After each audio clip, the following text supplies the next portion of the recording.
ሰላም ጤና ይስጥልን የተከበራችሁ የቻናላችን ተከታታዮች በሀገራዊ የምክክር ጉባኤ በመናወጥ ላይ መሆኑ ተሰምቷል።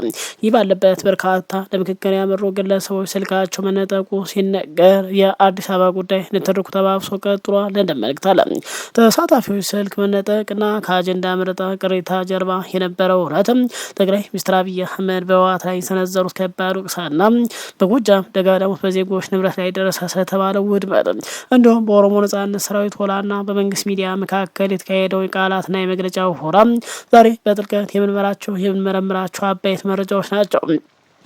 በሀገራዊ የምክክር መድረክ ተሳታፊዎች ስልካችን ተቀማን ያሉት ለምንድን ነው? አዲስ አበባ ድሬዳዋ ህገ መንግስትና ባንዲራን በተመለከተ ለተወሰነ ብሔር ብቻ አጀንዳ ተከፋፍሏል በሚልም የተነሳው ቅሬታና የኦላ ከባድ መግለጫ ወዴት ያምራል እንመለከተዋለን። ሌላው በምስራቅ ጎጃም ደጋዳሞት ክስተት ወታደራዊ እንቅስቃሴ በነዋሪዎች ኃይልና ንብረት ላይ ደረሰ የተባለው አሳዛኝ ውድመትና ከጋምቤላ ኢታንግ እንዲሁም ከደብረ ብርሃን የተሰሙ የኃላፊዎች ጥቃት ዝርዝር መረጃ እናጋራለን። በሌላ በኩል ጠቅላይ ሚኒስትር አብይ አህመድ በህወሓት ላይ አዲስ ነገር ለማየትና ለመስማት ዝግጁ አይደለም ሲሉ የሰነዘሩት ትችትና ከትግራይ ክልል አመራሮች በኩል የተሰጠው አጸፋዊ ምላሽ ምን ይመስላል በስፋት እናጋራለን። እነዚህ አበይትና ውጥረት ያዘሉ ሀገራዊ መረጃዎች ሚዛናዊ በሆነ መንገድ አዘጋጅተን ይዘንላችሁ ቀርበናል።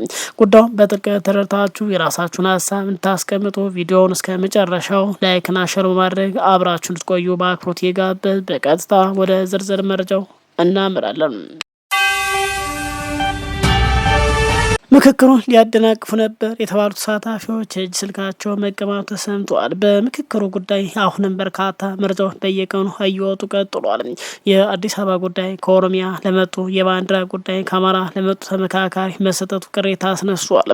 የምክክር ጉባኤውን ኮሚሽኑ ማዘጋጁ ሳይሆን መንግስት በምርጣቸው የምክክር አጀንዳ እንዲወያዩ መገደዳቸውን አንድ ተሳታፊ ለቦርከና ሚዲያ ገልጿል። 4,000 ተሳታፊዎችና 3,000 ተባባሪ አሉኝ ያለው የኢትዮጵያ ሀገራዊ ምክክር ኮሚሽን የገጠመው ውዝግብ መፍታት እንደተሳነው ከተሳታፊዎች አንደበት አረጋግጠናል በማለት ቦርከና ዘግቧል። አስተያየታቸው ለቦርከና የሰጡ ተሳታፊዎች አንዳንድ አጀንዳዎች ይመለከታቸዋል ለተባሉ ብሔሮች እየተለየ መቅረባቸውን በቅሬታ መልክ አንስተዋል ብሏል። ከኦሮሚያ ክልል ለመጡ ተሳታፊዎች የአዲስ አበባና የድሬዳዋ ጉዳይ፣ ከአማራ ክልል ለመጡ የህገ መንግስትና የባንዲራ ጉዳይ ላይ ብቻ እንዲመክሩ መደረጉ በመግለጽም አሳታፊና አካታችነት ላይ ጥያቄ ማስነሳቱ ተነግሯል። ይህ አሰራር በፖለቲካ ፓርቲዎች ዘንድም ቅሬታ ፈጥሯል ተብሏል። አንዳንድ የፓርቲ አመራሮች ምክክሩ ሁሉንም አጀንዳ ሳያካትት በአንድ ጉዳይ ላይ ማተኮሩን አንቀበል ማለታቸው ተከትሎም ኮሚሽኑ ከመንግስት ጋር ልምከርበት በሚል ለጊዜው አቆይቶታል ሲሉ ገልጿል።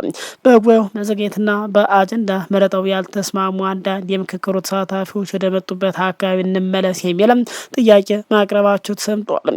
ነገር ግን ምክክሩ ልታደናቅፉ ነው በሚል ዛቻ አዘል ማስጠንቀቂያ ከደረሳቸው በኋላ ውሳኔውን ቀልብሰዋል ተብሏል።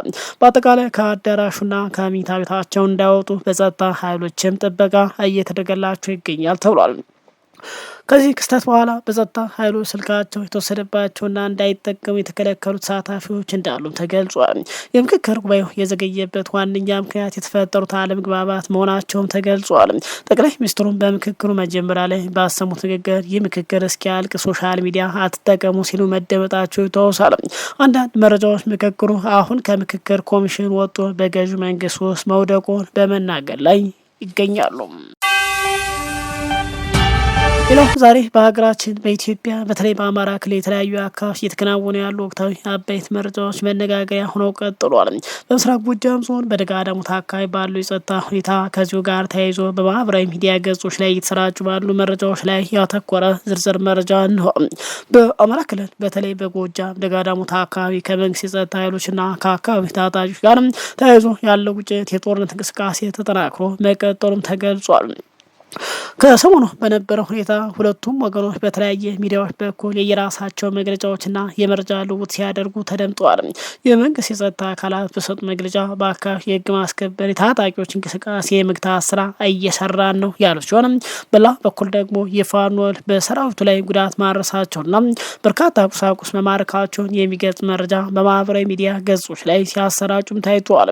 በዝግጅት መሀል ግን እጅግ አሳሳቢውና የአካባቢ ነዋሪዎች ለከፍተኛ ቁጣ ስጋት ዳርጓል የተባለው ጉዳይ በሲቪል ሰዎች ቤት ንብረት ላይ ደረሰ የተባለው ውድመት ነው። ከላይ በመታወት መልኩ ከደጋዳሞት አካባቢ የተሰሙ መረጃዎች እንደሚያመላክቱት የጸጥታ ኃይሎች ወደ አካባቢ በገቡበት ወቅትም በነዋሪዎች መኖሪያ ቤት ላይ ጉዳት ደርሷል ተብሏል። በማህበራዊ ሚዲያ ላይ አሰራጩት በተለይ ደግሞ ራሳቸው ቀርጸው በአሰራጩ የታዩ ምስሎች የነዋሪዎች ጎልተው የወጡ ቅሬታዎች እንደሚያመላክቱም የምግብ የእህል ውድመት ነው። በየቤቱ ተዘጋጅቶ የነበረ እንጀራ፣ ወጥ፣ የቦካ ሊጥ እንዲሆን በጆንያ ተቀምጦ የነበረ የእህል ዘሮችን መሬት ላይ በማውጣት ሲበቱንና ሲያቦኩ ታይተዋል ተብሏል።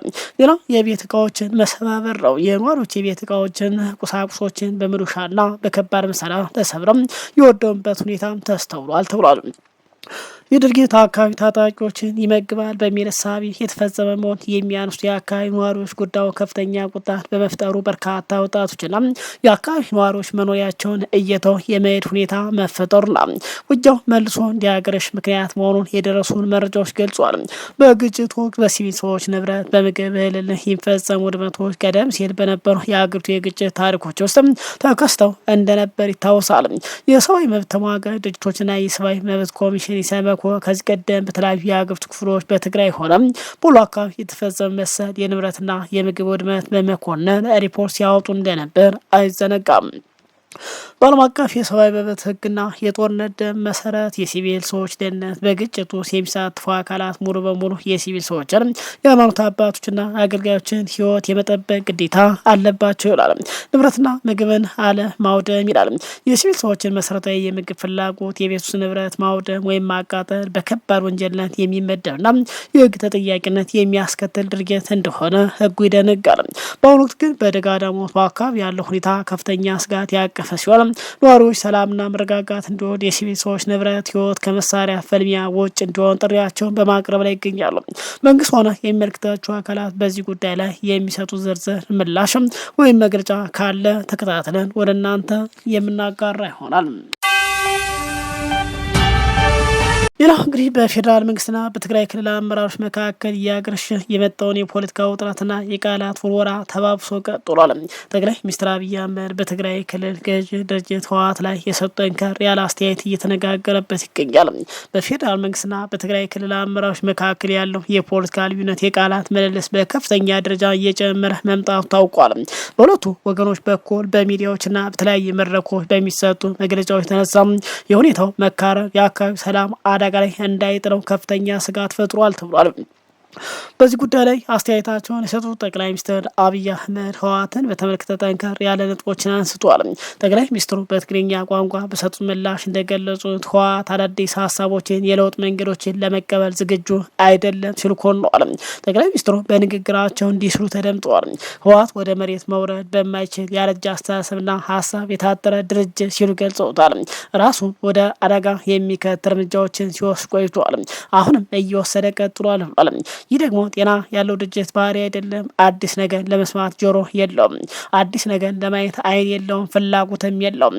አዲስ ነገር ለመስማትም ዝግጁ ያልሆነ ድርጅት ደግሞ ለህዝቡ ጥሩ ስራ ይሰራል ተብሎ አይጠበቅም ሲሉ ኮንነዋል። የፖለቲካ ተንታኝና ሰብአዊ መብት ተሟጋች እንደሚሉት ከሆነ በሁለቱም ወገኖች በኩል የሚደረግ መሰል ያለ ጠንከር ያለ መግለጫዎች የቃላት ውርወራ በፕሪቶሪያ የሰላም ስምምነት መሰረት የተገኘው አንጻራዊ ሰላም ሊያናጋ እንደሚችል ተገልጿል። ከሁለቱም ወገኖች የሚወጡ መግለጫዎች እንደጠቆሙት ከሆነ በትግራይ በኩል የፕሪቶሪያ ስምምነት በተሟላ ሁኔታ አልተተገበረም፣ የትግራይ ህዝብ የደህንነትና የመሬት ጥያቄዎች ምላሽ አላገኘም በሚል ክስ ያቀርባሉ። በፌዴራል መንግስት በኩል የህግ ማስከበር የሰላም ማስከበር ስራዎችን ለማከናወን ጥረት እየተደረገ መሆኑን በመግለጽ የክልሉ አመራሮች ለሰላማዊ አማራጭ ዝግጁ አይደሉም የሚል ወቀሳ ያቀርባል። በአሁኑ ወቅት ግን ያለው የፖለቲካ ውጥረት በንግግርና በህጋዊ መንገድ ካልተፈታም ዳግም ወደ አልተፈለገ ግጭት ሊያመራ እንደሚችል በርካቶች ከወዲሁ እያስጠነቀቁ ነው። ሁለቱም ወገኖች የህዝቡን ሰላም ደህንነት ያስቀደመ የሰላም አማራጭ እንዲከተሉ ጥሪ በመቅረብ ላይ ነው። መንግስትም የህወሓትን እውቅና መመለስ አለበት ወይም ወደ ድርድር ይመጣ ዘንድ ጥሪ በመቅረብ ላይ ይገኛል። ሌላው እንግዲህ በጋምቤላ ክልል የሚገኘው የታንግ ልዩ ወረዳ ልዩ ልዩ ብሔረሰቦችና ማህበረሰቦች በጋራ የሚኖርበት ነገር ግን አልፎ አልፎ በመሬት በወሰንና በተለያዩ የአካባቢ ውጥረቶች ምክንያት በታጣቂዎች በነዋሪዎች መካከል ግጭቶች የሚያስተናግዱበት ቀጠና ተፈጥሯል። በነዚህ አካባቢ የሚንቀሳቀስ ያልተደራጁ ወይም የተደራጁ ታጣቂዎች እንቅስቃሴ አልፎ አልፎ በትራንስፖርት መስመርና በመንግስት ሰራተኞች ደህንነት ላይ ስጋት ሲፈጥር ቆይቷል ተብሏል። በሌላ በኩል በሰሜኑ የሀገራችን ክፍል በአማራ ክልል በተለይ ደብረ ብርሃን ጨምሮ በተለያዩ የሸዋ አካባቢ በመንግስት የጸጥታ ኃይሎችና ፋኖ ታጣቂ መካከል የሚካሄድ ወታደራዊ ግጭትም ጥቃቶች አሁንም ቢሆን ሙሉ በሙሉ እልባት ሳያገኙ ቀጥሏል ተብሏል።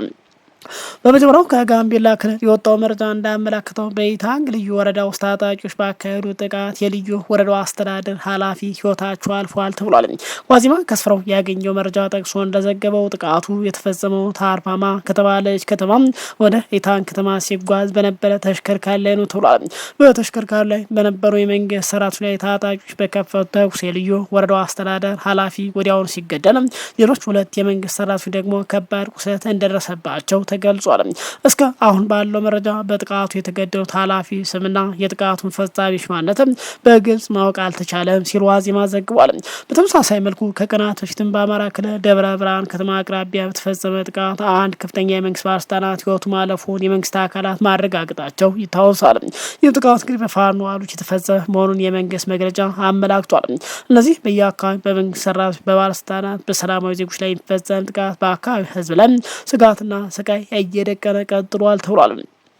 የሰብአዊ መብት ተሟጋች የፖለቲካ ተንታኝ እንደሚያስገነዝቡት ማንኛውም አይነት የፖለቲካ ወይም የአካባቢ አለመግባባት በግጭት በጥይት ሳይሆን በህግና በውይይት በሰላማዊ መንገድ መፈታት አለበት በማለት ይመክራሉ። የመንግስት የጸጥታ አካላት በትራንስፖርት መስመሮች በየወረዳው የሚንቀሳቀሱ ዜጎችን አገልጋዮችን ደህንነት የማስከበር ኃላፊነት አጠናክረው እንዲቀጥሉ ጥሪዎች ቀርበዋል። ሌላው እንግዲህ ዛሬ በሶሻል ሚዲያ የበርካቶች መነጋገሪያ የሆነው በተለይ ደግሞ ህወሓት በሀገር ውስጥ ያሉ ታጣቂዎችና ከውጭ ከነ ሻዕቢያ ጋር ካሉ ኃይሎች ጋር በጋራ እየሰራ መሆኑን በይፋ መግለጽ ጀምሯል። ይህንን ተከትሎ በተለይ ደግሞ ኦላ ሰጠ የተባለው መግለጫ መነጋገሪያ ሆኗል። ህወሓት ከፋኖ ኦላ ጋር ጥምር መመስረቱን ገልጾ በቅርቡ በገዢው መንግስት ላይ ፍልሚያ ሊጀምር መሆኑን በገለጸበት ሰዓት ለመንግስት ቅርብ የሆነው ዋሱ ሚዲያ የተባለ ገጽ ኦላ ወይም የሆነ ኃይል የህወሓትን ጥሪ ውድቅ አደረገም በማለት እንግዲህ አንድ ደብዳቤ ይፋ አድርጓል። ይህ ይፋ የተደረገው ደብዳቤ እንዲህ ይላል። የህወሓት አመራሮች ኦሮሞን ከሌሎች ህዝቦች ጋር ለማጋጨት የሚያደርጉት ጥረት ፈጽሞ ተቀባይነት የሌለው አደገኛ አካሄድ ነው። እኛ ኦሮሞዎች ማንኛውም አይነት የብሔር ግጭት አንደግፍም ይላል። አያይዞ በህወሓት በኩል በተደጋጋሚ የሚደረግ ሀሳቦች፣ መግለጫዎችና አካባቢ ለበለጠ ውጥረትና ለግጭት እንዳይዳርጉ የአስቸኳይ ጥሪ የኦሮሞ ነጻነት ሰራዊት ኦላ የሚያስገነዝበው ግልጽ አቋም ያሳውቃል ብሏል። የኦሮሞ ህዝብ ትግል የራሱ ነጻነትና መብት ለማስከበር እንጂ በሌሎች ኃይሎች ብሔር ሰበካና ተጽዕኖ ለመውደቅ የሚደረግ አይደለም ይላል። ህወሓት እያደረገችው ያሉትን ስም ማጥፋትና አልቧልታ ማሰራጨት ስትራቴጂ ያቁሙ። ይልቁንም የኦሮሞ ነጻነትና መብት ለማክበር የሚደረግ ማንኛውም እንቅስቃሴ ማስተጓጎል አግባብ አለመሆኑን ታስቦበት የተከናወነ አደገኛ አሰራር መሆኑን በመገንዘብ ግልጽ አቋም ተይዟል ይላል። የኦሮሞ ነጻነት ሰራዊት የትኛውም አካል ፍላጎት የፖለቲካ አጀንዳ ለማስፈጸም ተላላኪ ሆኖ አይሰራም። ኦፖርቹኒስት አካሄድ በፍጹም አይከበርም እና በህወሓት በኩል የሚደረግ መሰል ድርጊቶች የስልጣን ሽሚያ ውስጥ ፈጽሞ አይገባም ያልችልም። የኦሮሞ ነጻነት ሰራዊት ህዝቦች ሰላም፣ ደህንነትና ረጅም ጊዜያት ፍላጎት አደጋ ላይ የሚጥሉም አደገኛ አካሄዶች ሙሉ በሙሉ የሚኮንን መሆኑ ይገልጻል በማለት ለመንግስት ቅርብ መሆኑ የሚነገርለት ዋሱ በተባለ ሚዲያ በኩል መግለጫው ሲወጣ ይህንን መግለጫ በርካታ የመንግስት አክቲቪስቶች በመቀባበል ሚዲያ ላይ አውለውታል። ይህንን በተመለከተ ኦላ ምላሽ ሰጥቷል። በፍጹም እንዲህ አይነት ምላሽ አለመስጠቱን ገልጿል። ይህንን መንግስት ለመታገል አይደለም ከሀገር ውስጥ ካሉ ኃይሎች ከውጭ ኃይሎች ጋር ቢሆንም ጥቅማችንን ባስከበረ ሙሉ መቀናጀታችንም አይቀር በማለትም በቀጣይ እንግዲህ በሚደረግ ፍልሚያ ከሀገር ውስጥ ኃይሎች ጋር በጋራ እንደሚሰራ ገልጿል። እንዲህ አይነት የሐሰት መረጃዎች ከዚህ በኋላ በመንግስት ሚዲያዎች በኩል ሲተላለፉ ወይም አዲስ አይደለም በማለትም ምላሽ ሰጥቷል። ከትናንት በስቲያ ምክክሩን በተመለከተ ኦላ ግን እንዲህ የሚል ምላሽ ሰጥቶ ነበር። የጠቅላይ ሚኒስትር አብይ አህመድ ብሔራዊ ምክክር ሌላ የፖለቲካ ወንጀል ሲል ጠርቶት ነበር። ባወጣው መግለጫ ጠቅላይ ሚኒስትር አብይ አህመድ በቀጣይ ሀገሪቱን ለማቃናት ያዘጋጀው የካሙፍላጅ ኮርዶችን ዘርዝሮ ነበር። ብዙዎቹን አስገርሞ የነበረው በብሔራዊ ምክክር አማካይነት ህገ መንግስታዊ ማሻሻያ ብሔራዊ ማህበራዊነትም እያደረገ እንደሆነና ተስፋ ተጥሎበት ነበረ። አንደኛ የምክክር በአብይ አህመድና በራሱ አባላት መካከል የሚደረግ የካፌ ተግብር እንደሆነ በቀዳሚነት የፖለቲካ ተፎካካሪዎች መካከል መግባባት አለበት። ምክክሩ ላይ የተሳተፉት ሆነ የተቀመጡት እንዲሁም ህጋዊ የህዝብ ተወካይ እንዳልሆኑ የተረጋገጠ ሀቅ ነው የሚል ምላሽ ሰጥቷል። ሁለተኛ መድረኩ አዲስ አካላትና ገለልተኛ ወገኖች የሚያሳትፍ ሲሆን በአብይ አህመድ አገዛዝ ስር እውነተኛ ብሔራዊ ውይይት ፈጽሞ ሊኖር አይችልም ብሏል።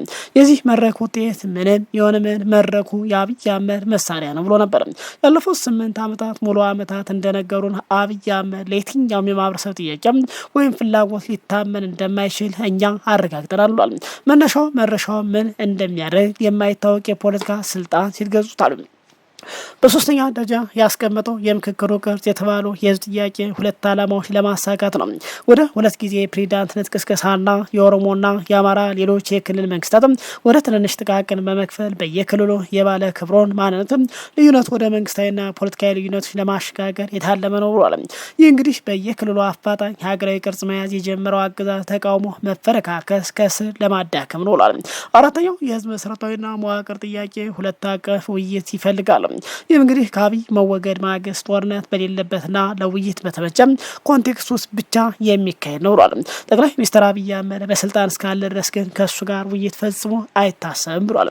አምስተኛው ለዚህ የፖለቲካ ወንጀል የተሰለፉ ኮሚሽነሮች፣ ሌሎች ፈጻሚ ተባባሪዎች ይህ የአንዱ ወገን ፍላጎት መሆንና መሰረታዊ የሀገረ መንግስት ማዕቀፎችን እንደማይፈቱ በጥብቅ እያወቁ በወንጀል ውስጥ ተሳታፊ የሆኑ አካላት ህጋዊና ታሪካዊ ኃላፊነት ይከተላቸዋል በማለትም ጠንከር ያለ መግለጫና ማስጠንቀቂያ አዘል መስጠቱ ይታወሳል።